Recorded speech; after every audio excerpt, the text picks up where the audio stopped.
인류 최초로 혹등고래와 대화를 주고받았다는 연구 성과를 발표했습니다. 고래 소리는 언어 그 자체, 어쩌면 그 이상일 수도 있습니다.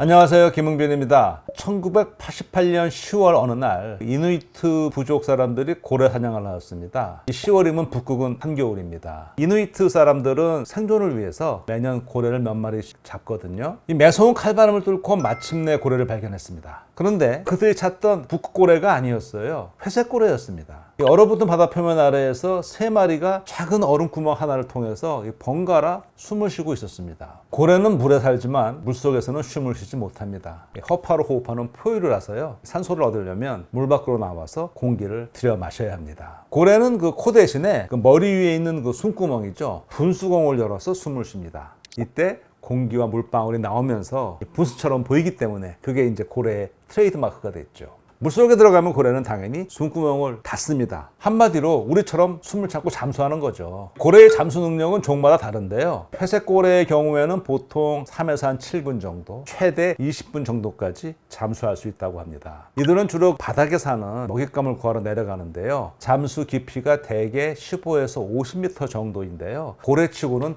얕은 편입니다. 1988년 겨울에 발견된 회색고래들의 문제는요, 잘못된 시간에 잘못된 장소에 있었다는 것이죠. 진작에 따뜻한 남쪽 나라로 떠나지 못한 탓에 저 작은 얼음 구멍마저 얼어붙는 것은 시간 문제였습니다. 그렇게 되면 차가운 바닷물 속에서 익사할 비극적 운명에 처하게 된 거죠. 북극고래는 머리가 크고 단단해서 얼음을 깰 수가 있는데 회색고래는 두꺼운 얼음을 깰 수가 없거든요. 그래서 이제 이 고래 사냥꾼은 고래 구조원이 되기로 마음먹었습니다. 마을 사람들을 불러 모아서요, 힘을 합쳐서 그 얼음 구멍을 넓히려고 애썼죠. 근데 구멍을 넓히는 건 한계가 있고 그건 임시 방편이죠. 고래를 구하려면 얼음이 덮이지 않은 바다로 이 고래를 인도해야 하거든요. 그런데 안타깝게도 가장 가까운 곳이 8km나 떨어져 있었습니다. 이 이누이트 구조대의 고군분투 소식이 알려지자 전 세계가 주목을 했습니다. 마침내 미국과 소련, 현재 러시아죠, 두 나라가 연합해서 고래 구조에 나섰습니다.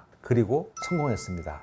이른바 작전명 돌파구는 냉전 시대에 두 강대국이 협력한 아주 드문 사례이자 환경보호와 국제협력의 중요성을 상징하는 사건으로 기억되고 있습니다. 이 감동적인 실화를 바탕으로 2012년에는요, 영화 빅 미러클이 만들어지기도 했죠. 그런데 말이죠, 돌파구 작전의 성공 중심에는 아주 흥미로운 생물학 원리가 숨어 있습니다. 저 구조대는요, 우선 목적지 방향으로 얼음 구멍을 일정한 간격으로 줄줄이 뚫었어요. 그런 다음에요, 미리 녹음한 고래 소리를 들려주면서 고래들을 한 구멍에서 다음 구멍으로 차례차례 유도했습니다. 이 고래는 지능이 높은 걸로 유명하죠. 이들은 정교한 소리 체계를 통해서 서로 소통하고요, 먹이 찾기와 짝짓기를 비롯한 생존 활동은 물론이고 심지어 집단 의사결정까지 한답니다. 고래는 종류에 따라서 내는 소리도 다 다르다고 하는데요. 예를 들어서 돌고래는 주로 휘파람 소리를 내고요, 향유고래는 딸깍대는 클릭음을 사용한다고 합니다. 이거 우리가 나라마다 다른 언어를 쓰는 것과 비슷해 보입니다. 고래 소리는 언어 그 자체, 어쩌면 그 이상일 수도 있습니다.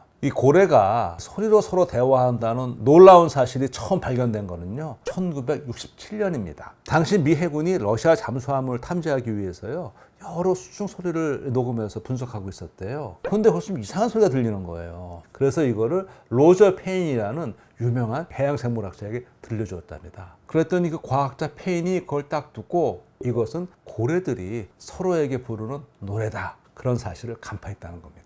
1970년에 이 소리를 혹등고래의 노래라는 LP 앨범으로도 발표했습니다.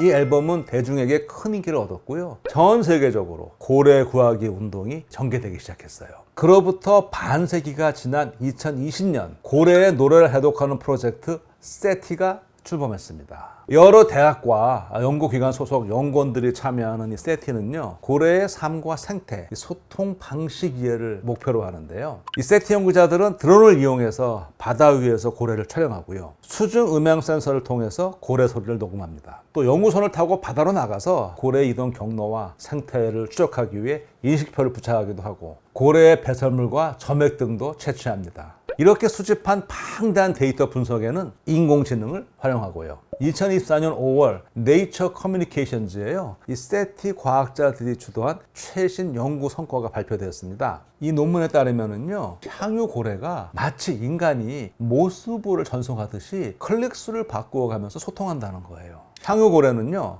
한 번에 적게는 3번, 많게는 40번까지 딸깍 소리를 낸다고 하는데요. 각 소리 세트는 하나의 부호에 해당합니다. 이 부호를 조합해서 의사를 소통한다는 거예요. 예를 들어서 딸깍딸깍 2번 소리를 내고 잠시 쉬었다가 연이어 3번 딸깍 소리를 내는 식이죠. 이 연구자들은 이런 클릭음의 조합을 코다라고 부릅니다. 요약해보자면요, 향유고래는 클릭 횟수와 간격을 조절해서 의미를 전달하는 거죠. 현재까지 전 세계적으로 약 150여 가지의 코다가 확인되었다는데요. 이 가운데 21가지가 카리브 해역에서 발견되었습니다.